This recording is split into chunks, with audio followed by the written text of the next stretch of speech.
Welcome everybody thanks for joining us. We've got an exciting topic for today. The key marketing trends to get ahead for 2024. My name's Jason Hubbard. I'm COO at RevGenius. We have Ashley Topping with us. She's head of marketing at Exclaimer. We have Sidney Waterfall, SVP of Marketing at Refine Labs. So a great panel here to talk through these trends. We were doing a little bit of light chatting around this before we hopped on, and everybody had all kinds of great stuff to say. So, I think there's going to be some amazing content in here, and excited to jump in on all of the stuff with everybody. Ashley, I'll hand it over to you to help guide the conversation a little bit. We can hop right into it. Awesome. Thanks, Jason. Excited to join everyone here today at the top of the new year. I'm sure everyone is hot on the trail of 2024. I actually read an article on LinkedIn last night, or a meme rather, that was like, I'm sure everyone has their 2024 plans well underway. If not, we're all just drinking wine. And I had a chuckle here because, it's very true here.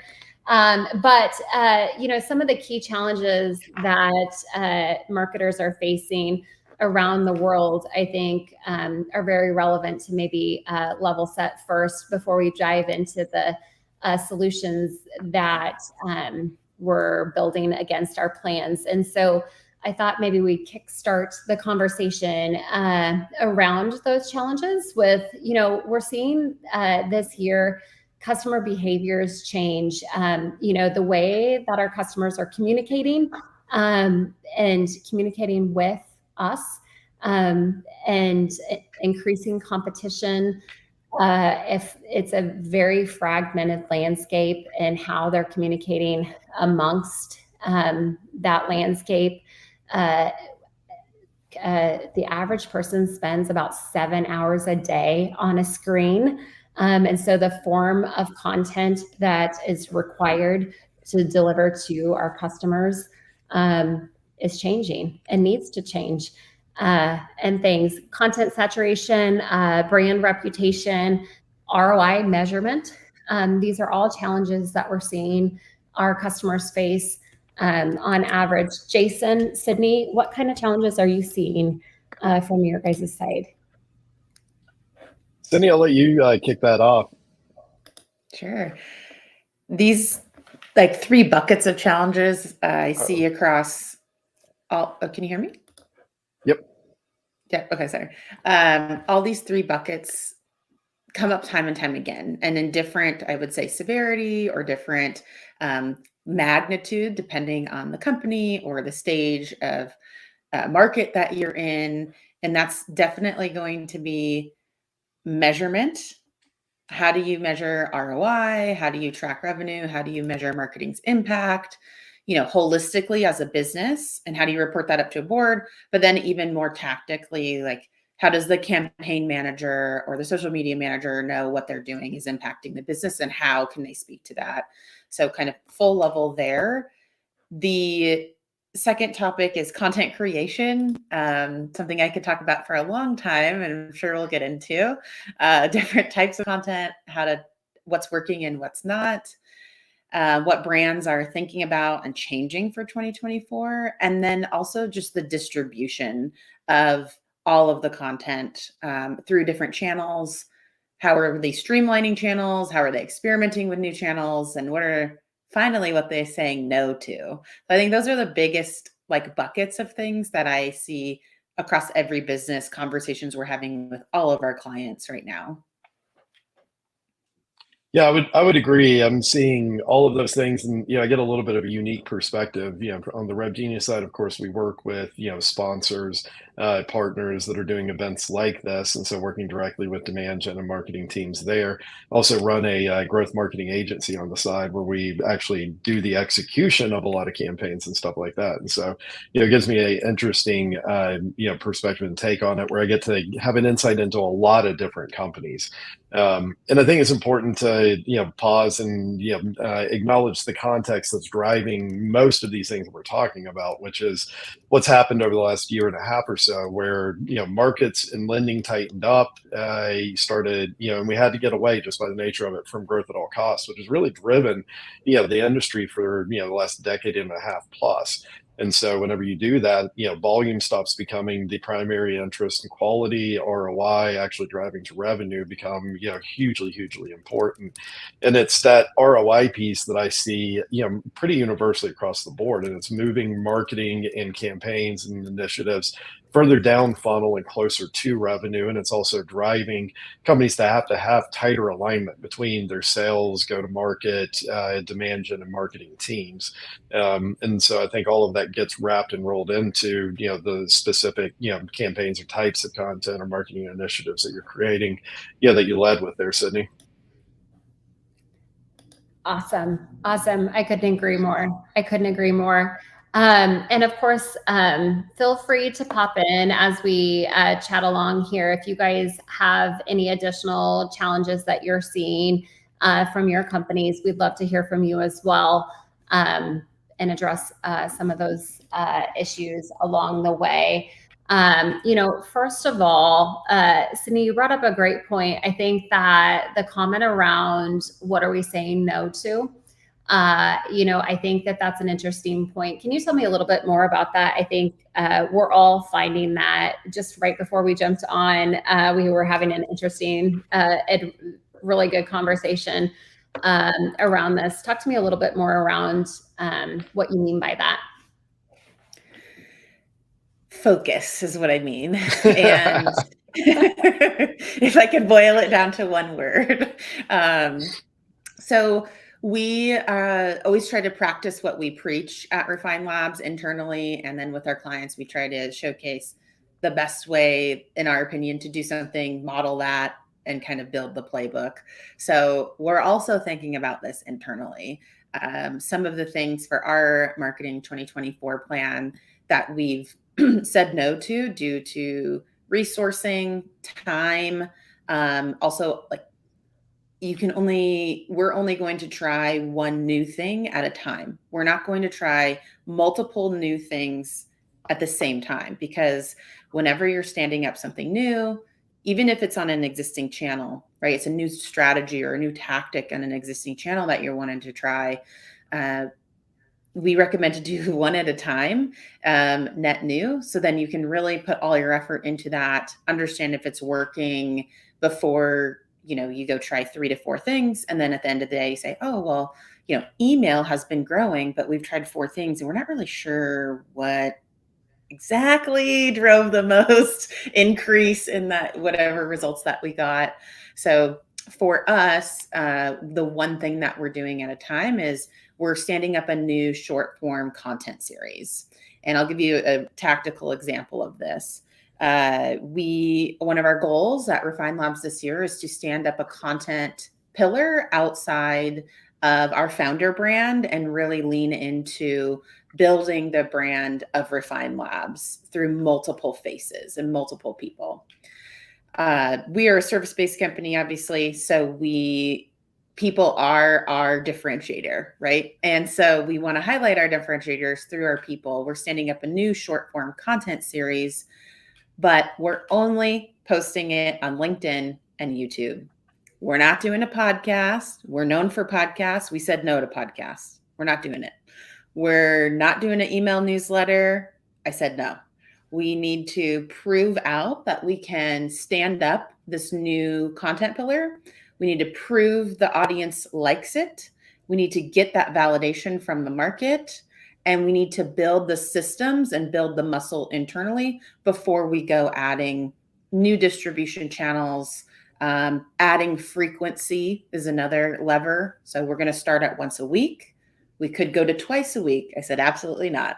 We're starting at once a week. We're trying this and we're going to prove this out as like a proof of concept. And then if we get the response from the market, we start seeing views and engagement go up. We start seeing our inbound come in through that series or interactions with that series.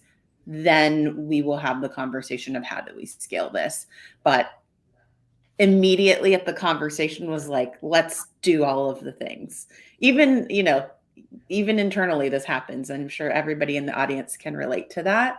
And you just have to say no. And we will do that when we hit this guardrail. And I think that's the key kind of takeaway internally that you could use, is to have guardrails of when you might start, stop, or scale. Awesome. I love that. Start, stop, or scale is a great concept to take away. If you take nothing else away from today's conversation, I love the stop, start, or scale, and inserting those milestones of when you stop, start, or scale. And the simplicity too, because I'm so guilty of this as well, of wanting to, when you have a new idea, wanting to just like do it all, right? Because you get excited. And so it's important though to start small and prove out the point, right? And I get excited too. I had to reel myself back in. I built out this great plan, and I had all these, this is how we're going to scale it. These are the distribution channels. And I had to like walk away. I had to come back and be like, what's actually realistic? I had to like put myself in check a little. So I think that's also a good exercise for marketers, to say, this is the dreamland, but let's go to what's realistic given our resources, given our budget, all of the variables that you might have. We do a lot of mapping too, like where we put everything out, right? But then we timeline it and things too, because I think that one of the lessons learned at Exclaimer is that it is easy to take on too much. And so let's start to actually map. Just because we have all of the ideas doesn't mean it has to happen in quarter, but rather maybe only 2 of those ideas happen this quarter. And once we've proved that this is the right activity or event, if you will, for us, or piece of content, then we'll continue on the next 2. So prioritize and lay it out that way. And actually, it almost makes planning a lot easier for us. So we actually have a question in from Megan for you, Sidney, Sure. based on the conversation that we're having right now. So I want to actually bring it up right now because it's very relevant. As a services-based organization trying to leverage your people to build out your own brand, how do you deal with the pushback on, I don't have enough time for this? Solo marketer here trying to leverage in-house SMEs, but facing roadblocks. This is a great question, and it's something that I struggle with as well. And we're trying to, yes, I will just be honest with you. Everyone thinks, oh, you have it easy because you work with marketers. We probably have it a little bit easier than other industries for sure, or other personas. But there's 2 things that we are doing. I look at internal subject matter expertise the same way I would look at a subject matter expert externally. To me, it doesn't matter if we're working with another brand and another subject matter co-marketing initiative, partnership, or if we're working with internal subject matter expertise. That just kind of helps put me in the mindset of like, how would you treat someone externally? How would you enable them in a partnership? How would you enable them like in an event like this or something like that? And that's how I like to think about internal subject matter expertise. The number one thing that comes up for me is I'm too busy. Clients always come first. That's how we make money. Clients are always going to come first. So how do I incentivize or help the team want to participate? First, you have to want to participate.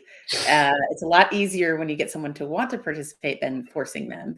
So we do a couple of things here at Refine Labs. Timeline is key.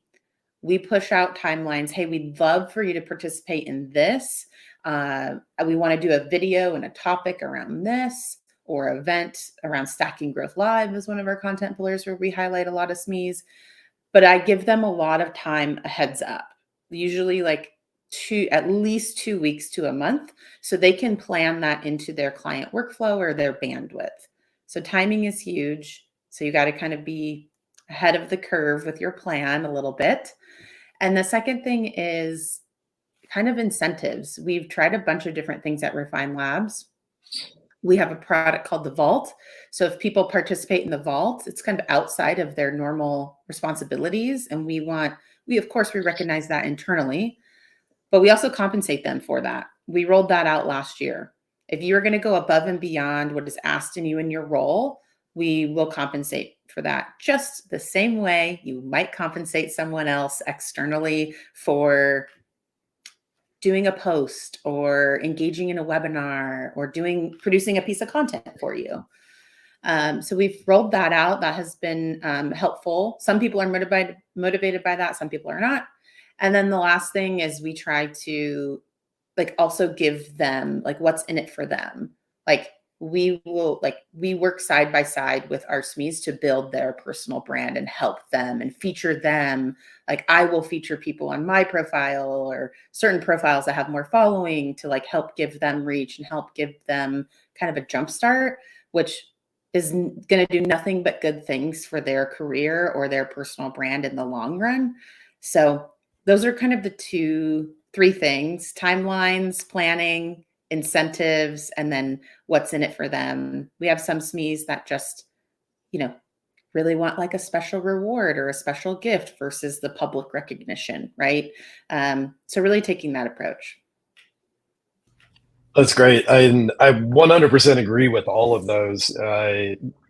As a current COO, even though I've spent most of my career in marketing and demand gen, you might imagine operationalizing it is one of the biggest levers that I try and pull with it. And I get to do that on a daily basis, both internally and with externals, both on the side of RevGenius, we're working with partners, sponsors, as well as, on the side of my agency.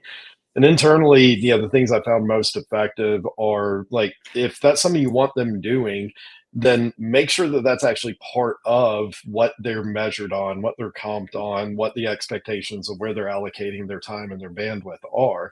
And simply by measuring and reviewing with them that, it's human nature. If something's being measured, you're going to work harder at it and prioritize it more. Frankly, I think it gets harder when you work with external, individuals or companies, organizations, because of course you don't have that level of control with it and stuff.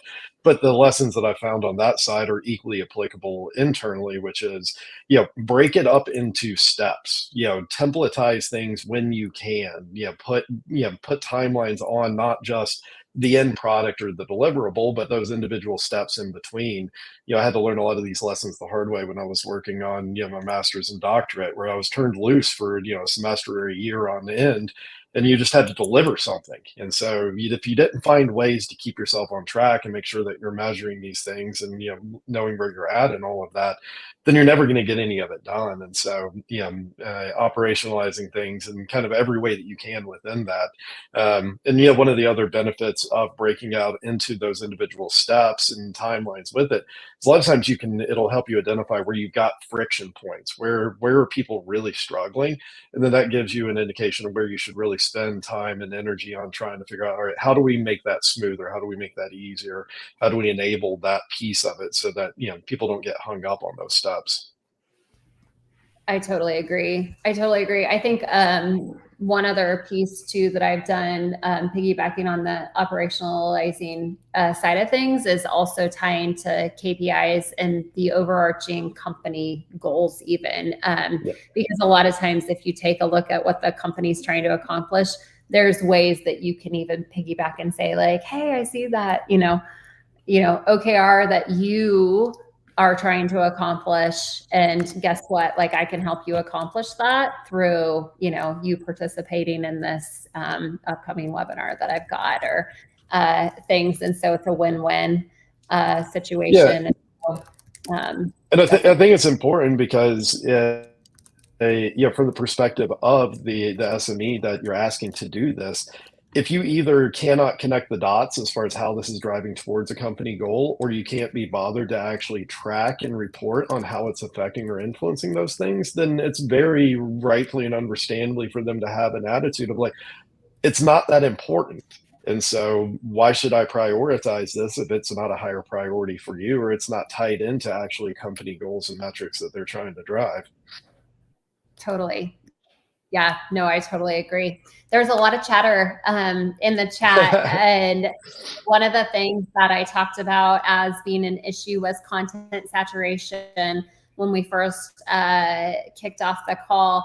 And one of the things that we're seeing at Exclaimer is the need for personalization and really humanizing not only the customer journey and the experience that we're providing, but also through our content. And so it ties to a comment that was made about newsletters going away and things. And so I just kind of want to open up the table here and see what you guys are doing from a personalization standpoint.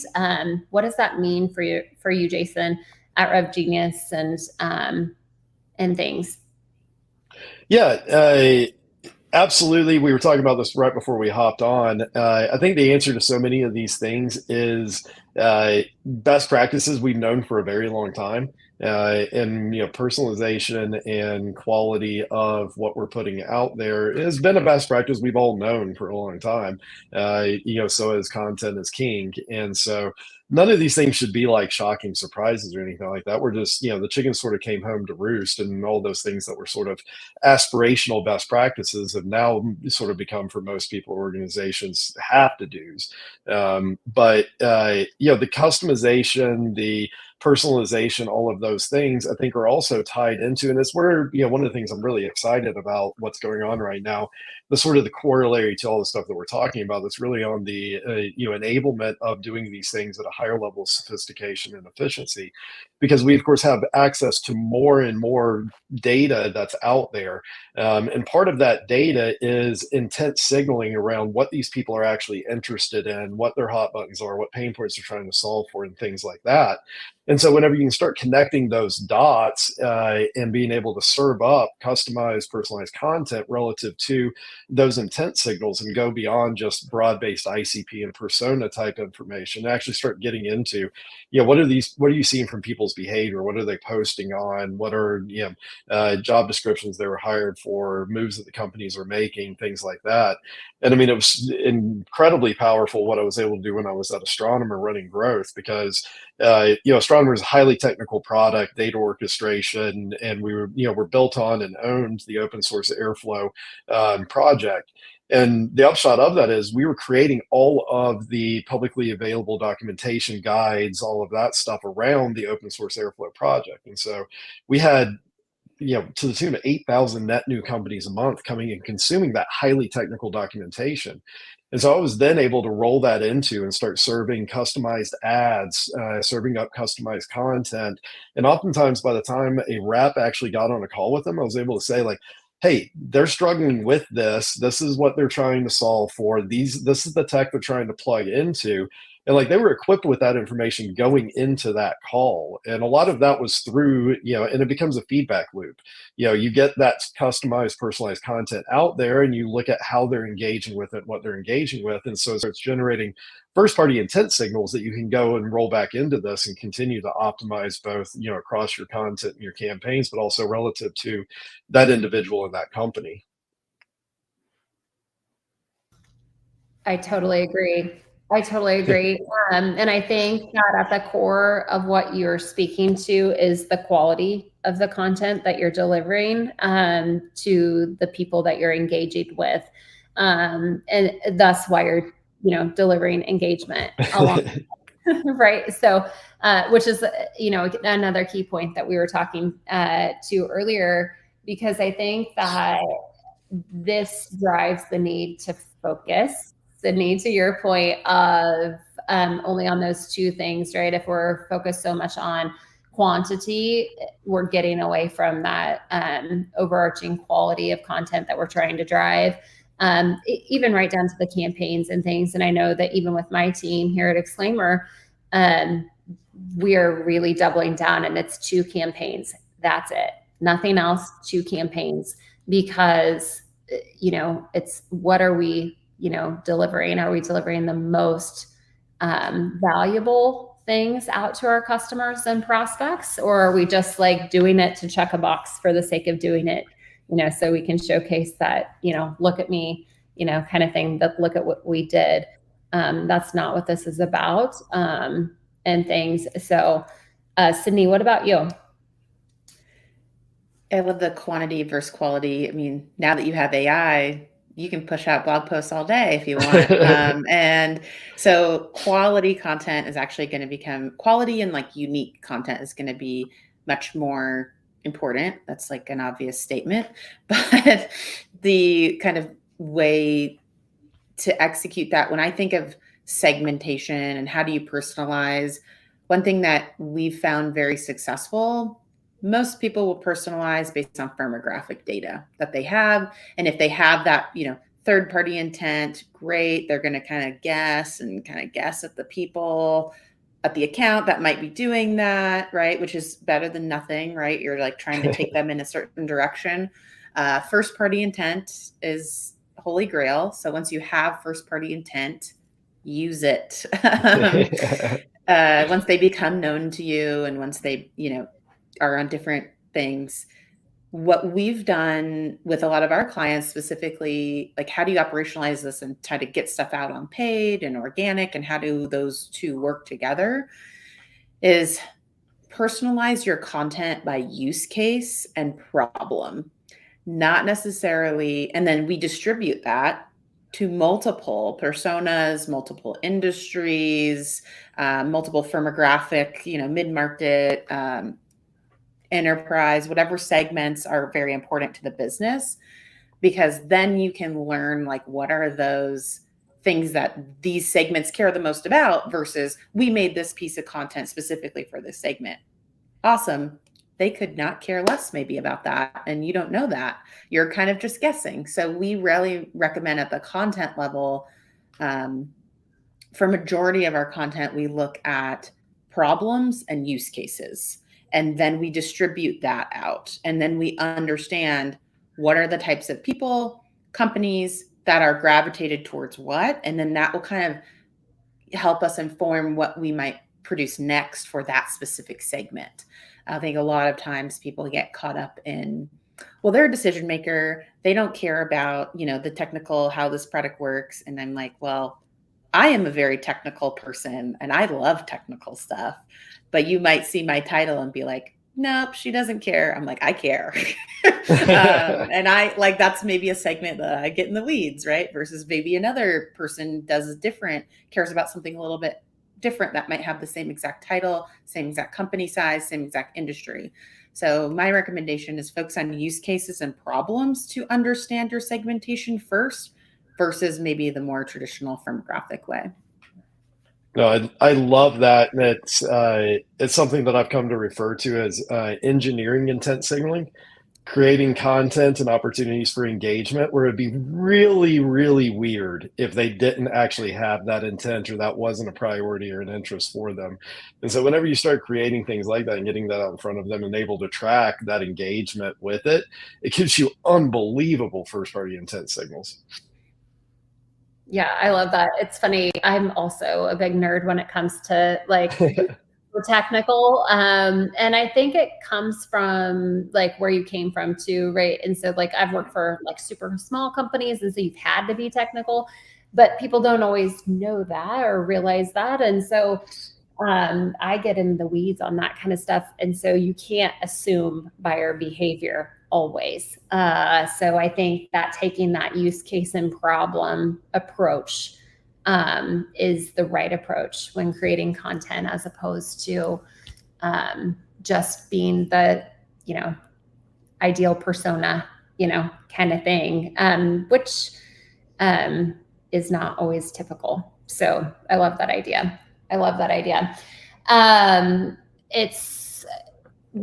I think it all leads nicely into the ROI conversation, which Jason, you spoke to as being one of the core components in trends in 2024 that marketers are really focusing on this year. Talk to me a little bit more what your thoughts are around that. Yeah, I'll start with what I think is an underappreciated challenge relative to this, and it's an extension of every marketer, demand gen person's Achilles heel or worst enemy, which is attribution to begin with. I mean, attribution is complicated. It's hard to do. It's hard to do right. But an extension of that is I think we all got enamored with both in the transition to digital as well as sort of the growth at all cost side of things of straight line attribution, straight line being, hey, we ran this event, these people showed up to the webinar, we then converted them into an opportunity and closed deal. And so it's like, it's a straight line from that person to revenue. But obviously, any marketer that's been at this for a while or worth their salt knows that's the tip of the iceberg. That's a piece of the puzzle of what's going on. And so I see people underappreciating both the multi-touch side of attribution, which opens up a whole nother can of worms of how do you actually go and implement, track, all of that stuff on a multi-touch. But let's all at least acknowledge it's all of those touches combined that drive the results, as well as the complexity around what happens outside of what you can actually track and attribute. And we've done this with RevGenius, where we actually got a peek under the hood with some of our clients or partners that we've done stuff with, and we were able to say, okay, begins with direct attribution. You paid this, you got this amount of revenue out of it. Your ROI was there, but it wasn't anything to like write home about or be super excited about. But hey, let's look at the correlation of what happened. We began running these campaigns at this point. We were pointing primarily to these internal pages on your site. We were serving up, these use cases, stuff like that. What happened relative to those that correlates to the timing of the beginning, the end of those campaigns, as well as the individual promotional pushes and stuff like that relative to it. And whenever we did that, it was like, holy crap, like, all indications from a correlation standpoint is that it was 4 to 5x what you were seeing from a direct attribution side of things. And so all of this stuff needs to come with a level of sophistication that I think a lot of us are, behind the curve on actually being able to get our arms around and be able to implement. And, the challenge and the fear there is if you do that, you wind up missing really, really good opportunities that are out there. You wind up leaning possibly harder on models or campaigns that lend themselves more to that direct attribution model, like paid campaigns in particular. And I'm seeing that. I'm seeing allocation of budget and priority of paid campaigns steadily climbing over the last year and a half or so. And I think that's probably the primary driver of that is like, hey, this is the easiest thing for me to go in and demonstrate and show. I actually drove X, Y, or Z from this. And so, and then, the other piece to it is if you're going to move demand gen and marketing further down funnel and closer to revenue, I mentioned this earlier, you've got to get tighter alignment between these teams. And, in a lot of cases, it may be two teams, marketing, demand gen are kind of synonymous, and then you've got the sales side of it. And others, it could be even more, fragmented, where you've got marketing, demand gen, you've got like a BDR team, which is a layer in between that and sales. And then you've got sales, and maybe you're even really sophisticated and you're going all the way down to CS and, focusing on NRR. But as with anything, the more people you bring into this and the more priorities and things you're doing, the more complex all of this gets. And so you've got to get more and more sophisticated with this, both from a operational process standpoint, from a tech stack standpoint, as well as the one that everybody really focuses on, which is just getting philosophical alignment between these teams and the organization with it. And so again, all these things that we've known for a long time, we just kind of got away with easy buttons and being able to not focus on them to the degree that we needed to. But all of this requires a relatively steep learning curve on these things to be able to go and figure out how to actually pull all of this together. I totally agree. That cross-functional alignment is sometimes the hardest part, right? It shouldn't be, but it is, because I think that it's easy to silo, especially post-COVID, where we're seeing lots of teams be virtual and things. And so it's easy to just, be in our virtual worlds, as we all are even currently today, right? So I think that getting that alignment up front to ensure what we're even tracking and what that success metric looks like is really, really important. Sidney, when it comes to Refine Labs, what are you guys doing? How are you driving alignment for your ROI and success metrics and things? So I love measurement. It's like one of my things I could talk about for 3 hours. So I'll try to keep it brief here. But we really kind of help guide our clients to kind of switch their mindset around measurement and the core KPIs to look at. So it's no longer a question of like, what did this campaign drive? And it's more, we start at the global level. So from an ROI perspective, here's kind of how we break this down and recommend. So we first started out with doing like, what's just the ROI and of our marketing efforts coming through the website? We call that declared intent coming through our website. That's like the holy grail. And if you scale that in a great way, then you are doing good things. When you do that, though, a lot of the individual campaigns or the individual channels become less directly attributable, right? Because it's less performance-based marketing. And it's more of what we call the category of creating demand versus capturing demand, where you're just in a more performance-based model. So at a high level, we actually go even up a higher level than that when we start looking at how is the business performing relative to the marketing or go-to-market strategy. So a leading indicator of that is going to be how much qualified pipeline dollars divided by our marketing program dollars, which is going to be our variable spend. We also look at that same calculation with total marketing dollars, including headcount, to give us a baseline. How is this business performing from all the revenue that they're driving from all sources to level set versus the marketing expense? That just gives us a baseline. And then the lagging indicator, of course, is revenue, but depending on your sales cycle and things, that's a little harder to predict and longer to get into a baseline. So the lagging indicator is the same thing, all revenue dollars divided by total marketing dollars, just to give you a baseline. Marketing program, CAC, those types of things. But then we get into, okay, what's going on with all of our efforts to drive things through the website? The reason, I'll just call out the reason we look at what quote unquote all bound first is because a lot of people are deploying integrated campaigns that affect outbound, ABM type of campaigns. And they're also doing a lot of content creation and a lot of what we call demand creation. So it's good to look at that all bound. Then we start breaking that down into sub layers. What's going on with the website, and then what's going on with specific channels. We measure channels differently depending on the intent of how you're using the channel. If you're using a capture demand channel, there's a direct ROI calculation associated to it.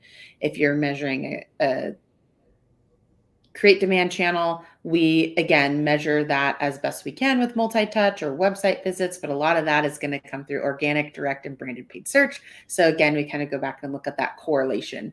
We spent this, we shift the strategy here, we tried this one thing here, and did our website inbound correlate and go up from those sources? So that's kind of a high level. I would say from a paid perspective, just in what you were going through, we are seeing a lot of companies invest more in capture demand. What does that mean? Google Ads, lead gen, review sites, all of those, types of channels. But that means it's getting more competitive, which means it's getting more expensive, and you're not getting what you used to get out of those channels for the same cost. So then that sends the alarms off internally. Oh my God, what are we doing? We're not getting our 30 leads, our 30 high intent leads that we used to get from Google Ads. Or we are, but it's costing a lot more.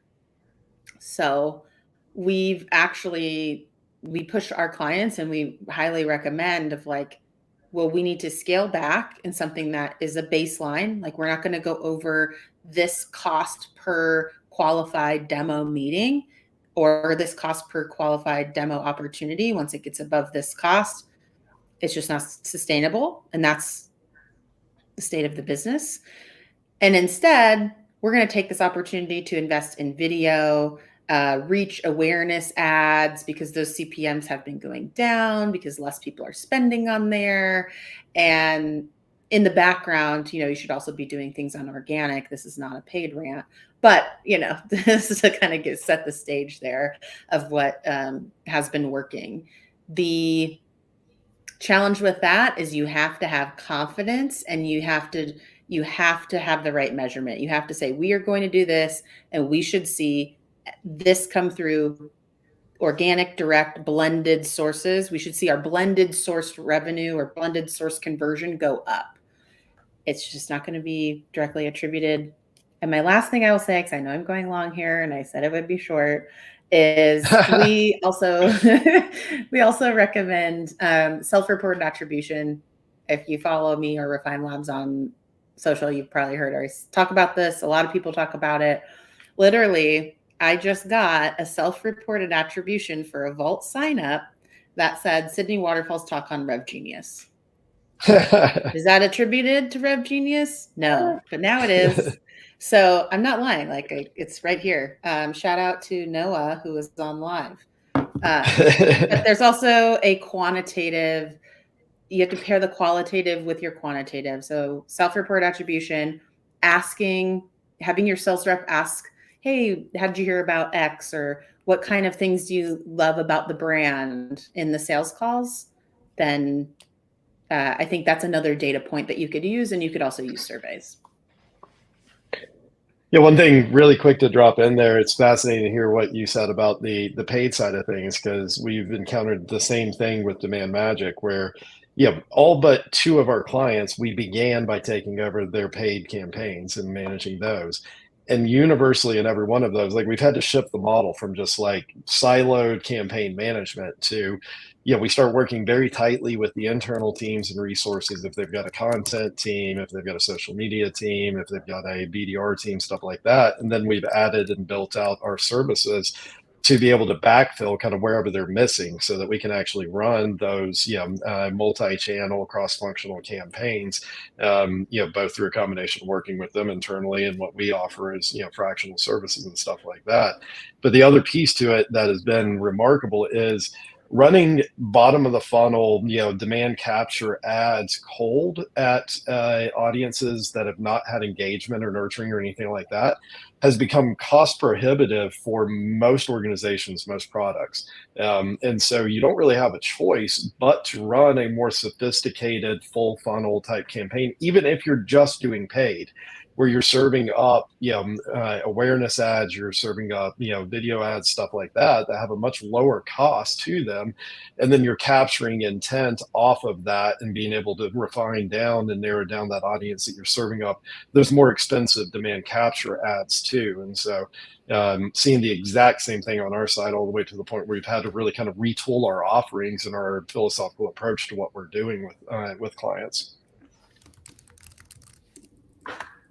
That's awesome. So I think that's something that we are seeing as well.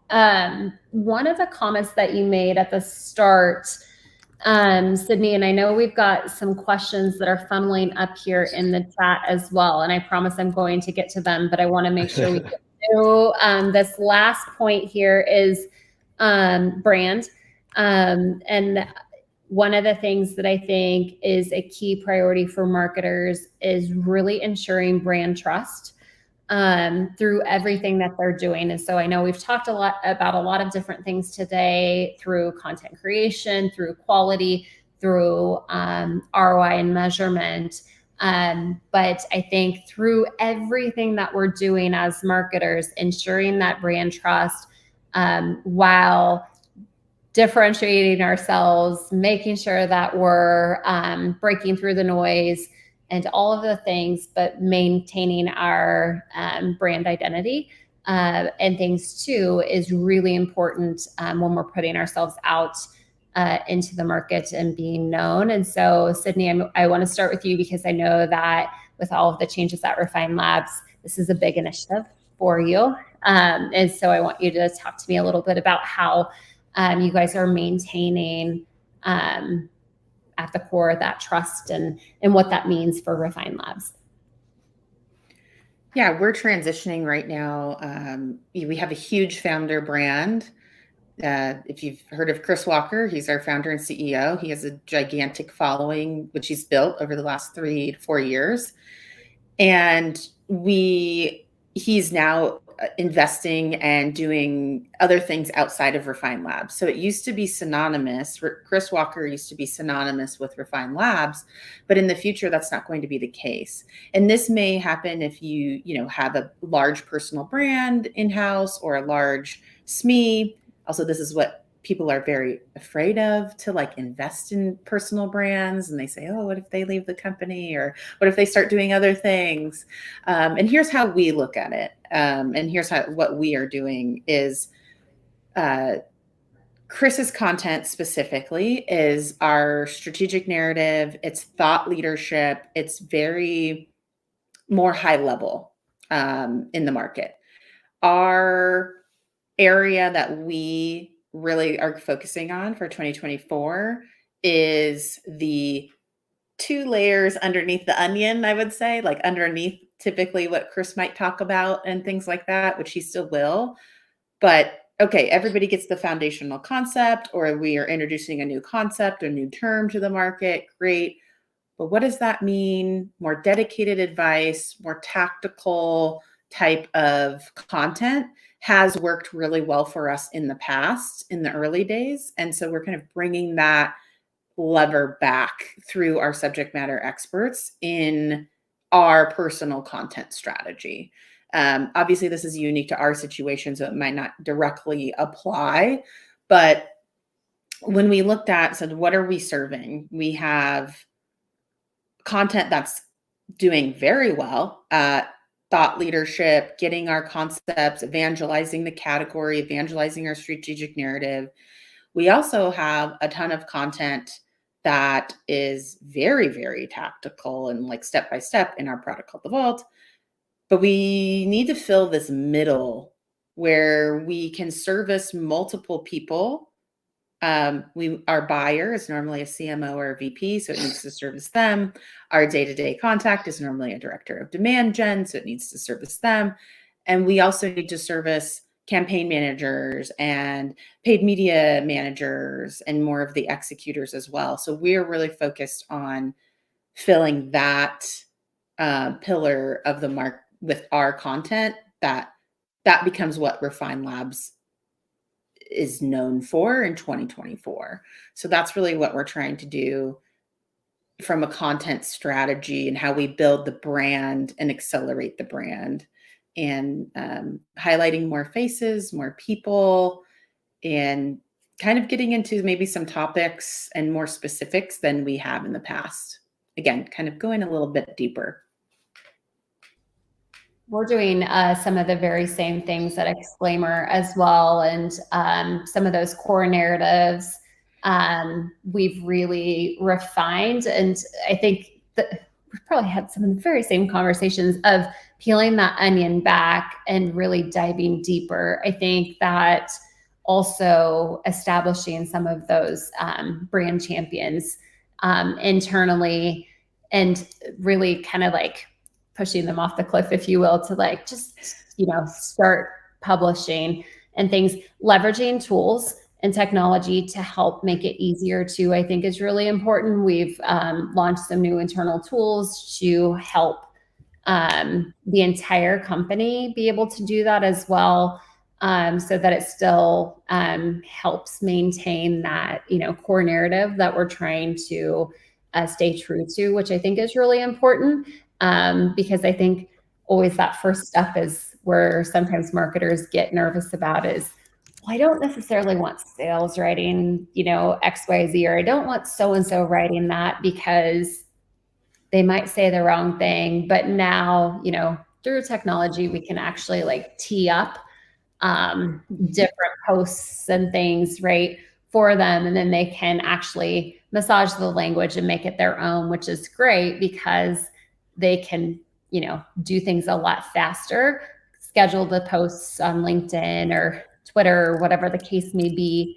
But it's still, tied back to the core narrative that we're trying to actually communicate out to our brand, which is great.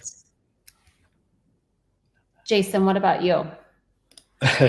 Well, I loved what you're talking about as far as operationalizing it. It was obviously very close to my heart. If you want somebody to do something, make it as easy for them to do and execute against as humanly possible.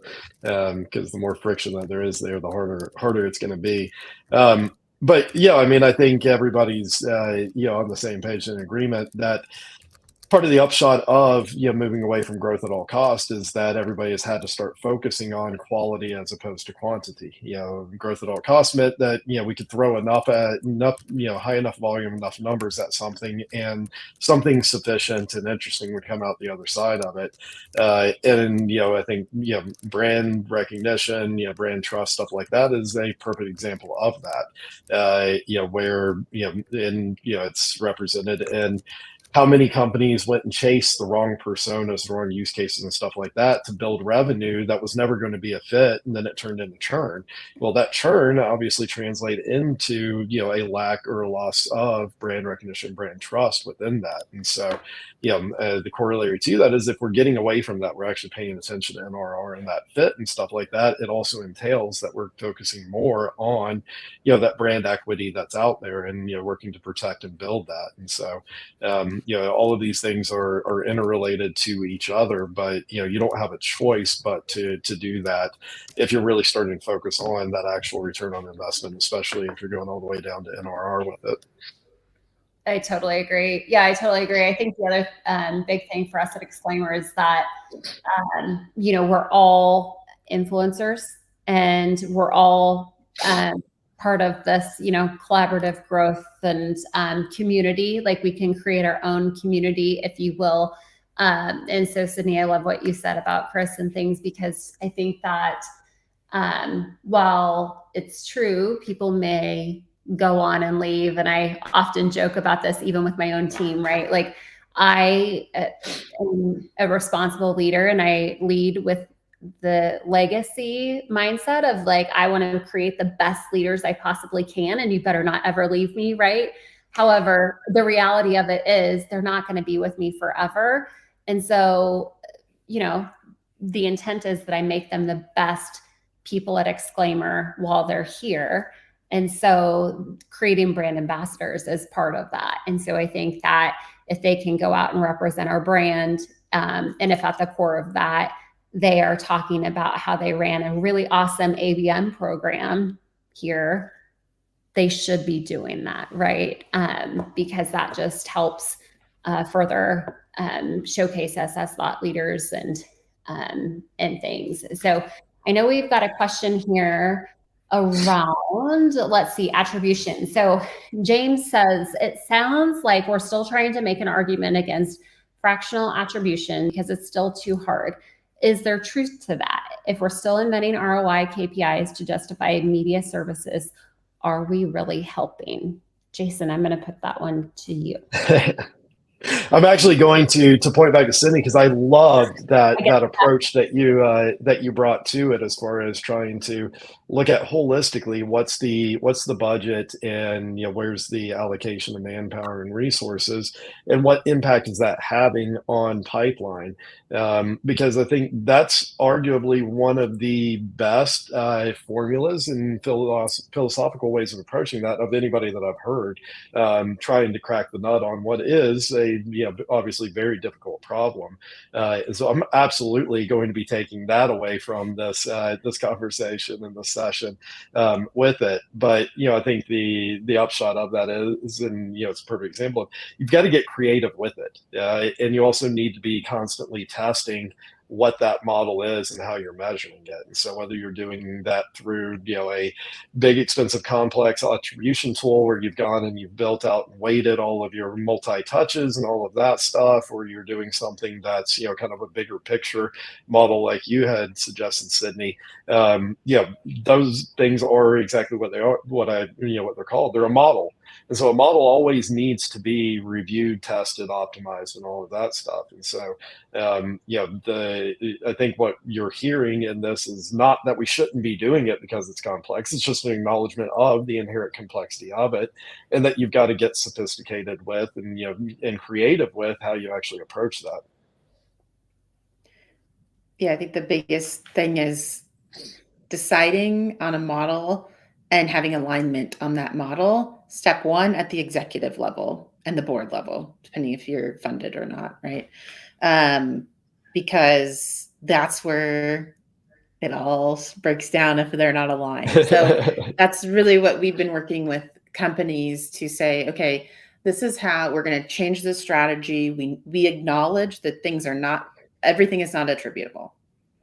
We acknowledge this model will tell us this things. We acknowledge this model will tell us this things, and here's how we are going to use those models. But at the core business level, we are going to use this funnel tracking data model to understand our funnel, and we are going to use this calculation to measure and optimize our go-to-market levers. And that's kind of what I was speaking about, that high level of like benchmarking. Okay, here's how many marketing total dollars we're spending. Here's how many all bound net new revenue we're spending. What's that benchmark? How are we improving that over time? Then maybe you use a multi-touch model when you're in the demand team and you're trying to optimize the tactics and you're trying to optimize the content and, in the nitty gritty. So totally. And I'm with you, Jason. I was like quickly scribbling down as Sidney was talking. I was like, oh, I maybe I need to write a blog post on this. And post it. I think you do. Okay. You do. Yes, you totally do. What I think it dovetails nicely, though, even into the next question, which is, what do you think about the future of marketing automation and marketing operations? So Jason or Sidney, I'll open it up to either of you if you guys have thoughts or opinions on that question from Daniela. I've got a lot, so Sidney, I'll let you speak up anything that you've got so that I don't monopolize. Yeah, this is one of my favorite topics. Like I said, ops and funnel tracking is like my jam. I just live in Salesforce and Marketo and HubSpot.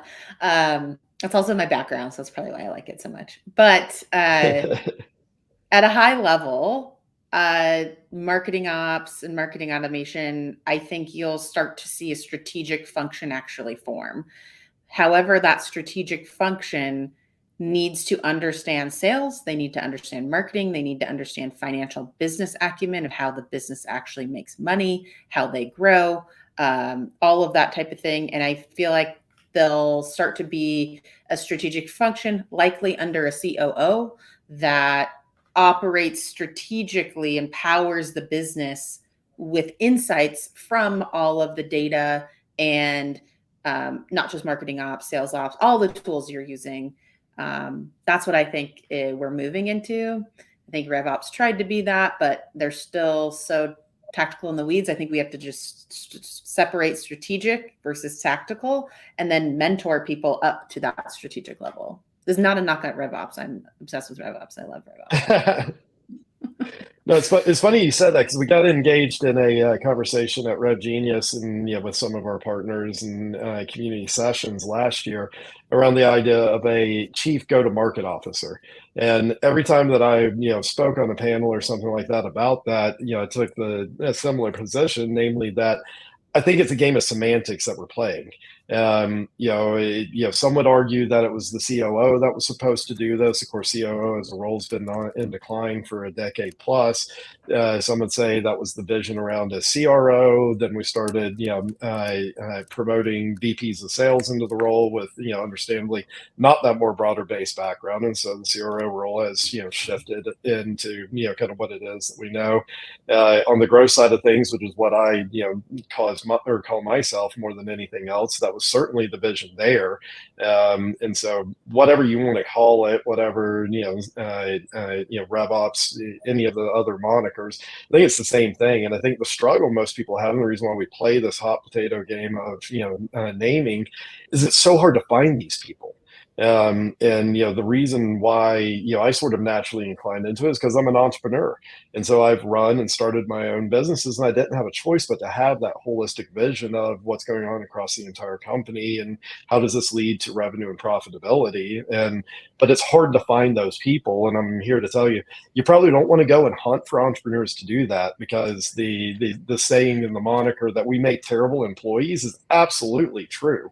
We don't like to shut up and get in line, and we have our own ways we want to do with things and all of that stuff. And so, especially for large organizations, I don't think that's a great answer, but it does speak to the challenge that's in there of trying to track down who these people are and how do you get to that diverse background and that holistic understanding of things. No, I agree. I agree. Well, we are right at time. And I know we have, it looks like one more question. Sidney, I will flip it to you. And for those that need to drop, I hate to just leave one question hanging. If we had, I would normally just say, we'll answer them. Let's do it. Do you foresee B2B companies leveraging LinkedIn lives and webinars more or less in 2024, and why? This is from Rob. I'm going to give you the "it depends" answer, and I'm going to tell you why. If companies they already have a webinar program or something built into their strategy, I think that it will increase in different formats. I think YouTube Live, LinkedIn Live. I think that there might actually be less lives and more just post-production, like pre-recorded post-production, like built for like a non-live experience. Honestly, that's one of the things that we're doing. Our news content series is not going to be live. It's going to be produced and like executed and tailored a little bit more, so we get more, I would say, structured content out of it, specifically structured for YouTube. So it depends. It's a hard statement for me to draw a line. Well, I think relative to, go ahead. No, go ahead. I was just gonna say, I think the key to the "it depends" on that side that you were alluding to is that one of those two priorities at this time. And so if that's a upshot of a prioritized and well thought through strategy, and you've said, hey, this is one of the top two things, we want to do more, webinar, live, whether that or post-production type events, then you obviously need to lean into it, but it shouldn't be, the activity driving the initiative. It should be the initiative and the strategy behind it driving the activity. And the measurement of success, right? Absolutely. Yeah, I totally agree. Well, thank you both, Jason and Sidney. I really appreciate you guys joining us today for this webinar. Great conversation, great questions from the audience. We really appreciate everyone joining us today. Be on the lookout for the recording as well. And we appreciate you all. So thank you. Great. Thank you, guys. Thanks.